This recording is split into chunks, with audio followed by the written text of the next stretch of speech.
राजधानी भोपाल के home guard parade ground में 16 से 18 मार्च तक 3 दिवसीय मध्य प्रदेश नागरिक सुरक्षा स्वयंसेवी समागम का आयोजन किया गया। कार्यक्रम का मुख्य उद्देश्य प्रदेश की आपदा प्रबंधन क्षमता और अधिक सुदृढ़ करना और नागरिक सुरक्षा स्वयंसेवकों के कौशल और समन्वय को नई ऊर्जा प्रदान करना था। इस अवसर पर मुख्यमंत्री डॉक्टर मोहन यादव ने कहा कि बदलते समय में प्रिंट, इलेक्ट्रॉनिक और सोशल मीडिया की भूमिका अत्यंत महत्वपूर्ण हो गई है। इसे बताने की आवश्यकता नहीं। प्रधानमंत्री नरेंद्र मोदी के नेतृत्व में भारत ने वैश्विक स्तर पर एक नई पहचान बनाई है। नागरिक सुरक्षा प्रबंधन को योजनाबद्ध तरीके से जमीनी स्तर पर लागू करने की जरूरत है ताकि सड़क दुर्घटनाओं जैसी घटनाओं में बेहतर प्रबंध किया जा सके। केंद्र सरकार की विभिन्न योजनाओं को प्रभावी स्वरूप आमजन तक पहुंचाना आवश्यक है। रागी योजना के तहत यदि कोई व्यक्ति सड़क दुर्घटना में घायल को 1 घंटे के भीतर अस्पताल पहुंचाता है तो उसे 25,000 की प्रोत्साहन राशि दी जाती है।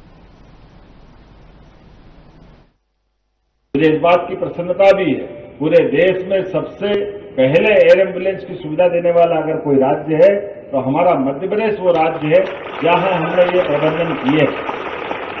इतना ही नहीं, आपके सामने कुछ और सरदंश के अलावा भी जब हमारे देश के साथ प्रदेश में भी प्राकृतिक रूप से जीवन का, हमारे जंगल के जानवरों के साथ निडरता का वातावरण बना है, जब टाइगर रिजर्व बन रहे हैं, अब चीता प्रदेश भी हो गया, लेपर्ड है, भेड़िए हैं, जंगली तमाम प्रकार के जानवर हैं। अब तो भोपाल की सड़कों पे भी रात में टाइगर घूमते, कई में दिन में मनुष्य घूमते हैं। भोपाल तक टाइगर आ गए। ऐसे में वन्य जीव प्रबंधन के लिए हमारे इस प्रकार के जीवन में नागरिक सुरक्षाओं के इस प्रकार की ट्रेनिंग भी दे दें ताकि भविष्य में कई सारे प्रकार से होने वाली चुनौतियों का सफलता के साथ मुकाबला कर सके।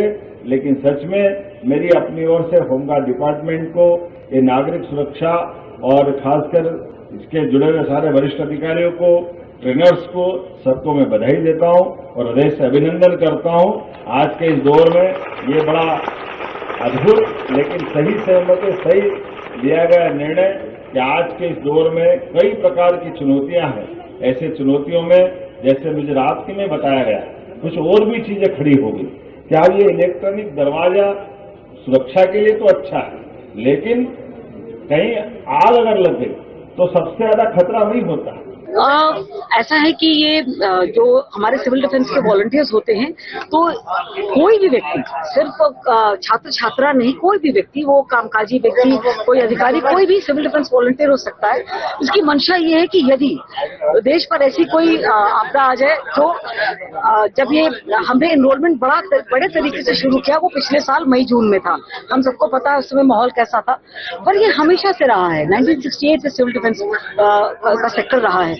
ये ट्रेनिंग हमने पिछले 1 महीने से 100-100, 200 के ग्रुप में 5 जिले, क्योंकि हमारे 5 जिले ही सिविल डिफेंस के लिए घोषित जिले हैं। मध्य प्रदेश सरकार के द्वारा होमगार्ड डिपार्टमेंट के माध्यम से नागरिक सुरक्षा की जागरूकता को लेकर के विविध प्रकार की होने वाली चुनौतियों से निपटने के लिए हमारे स्वयंसेवी ऐसे संगठन और लोग तैयार हो जिनके अपने कारण से इस ट्रेनिंग का सदुपयोग सभी प्रकार की आपदाओं से निपटने में हो सके।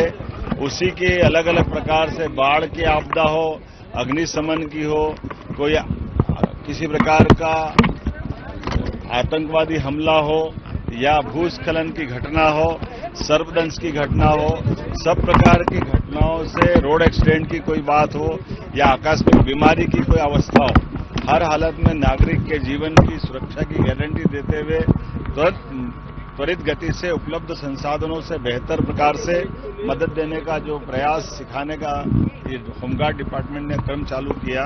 यही कारण है कि आज 7,500 नागरिक वॉलंटियर से बढ़कर के आज 82,000 से ज्यादा वॉलंटियर्स की ट्रेनिंग ये हुई है। मेरी अपनी ओर से मैं होमगार्ड डिपार्टमेंट के डीजी और सभी अधिकारियों को बधाई देना चाहूंगा। आज के इस दौर में और चुनौती बढ़ जाती है जब इलेक्ट्रॉनिक डोर्स और इस प्रकार के जो अपने अपने प्रकार के नई तकनीक के संसाधन तो मिले हैं, लेकिन आपदा के समय यही हमारे लिए कई बार कष्ट बन जाते हैं। हमने एसओपी जारी करने का और इसी प्रकार से इसमें कठिनाई में से भी व्यक्ति का जीवन कितना सुरक्षित करे, इस पर हम काम कर रहे हैं। यहाँ के बाद मैं हरदा जा रहा हूँ। आपने अपना किसान कल्याण वर्ष मनाने की घोषणा की है और हरदा में जाकर के ये जो नरवाई जलाने से लेकर के किसानों की उन्नत खेती के लिए जो हो सकता है, ऐसे सभी मामलों में सरकार किसानों की आय बढ़ाने के साथ किसान कल्याण वर्ष में विविध प्रकार की योजनाओं पर काम कर रही है। मुझे इस बात का संतोष है कि मध्य प्रदेश में यशस्वी प्रधानमंत्री के इस किसान कल्याण वर्ष के प्रति शुभकामना भी है और हम किसानों के और किसान से जुड़ी हुई विभिन्न प्रकार की आय के मार्गों को मजबूत कर करके किसानों को लाभ का धंधा खेती में से निकले, इस प्रयास से हम काम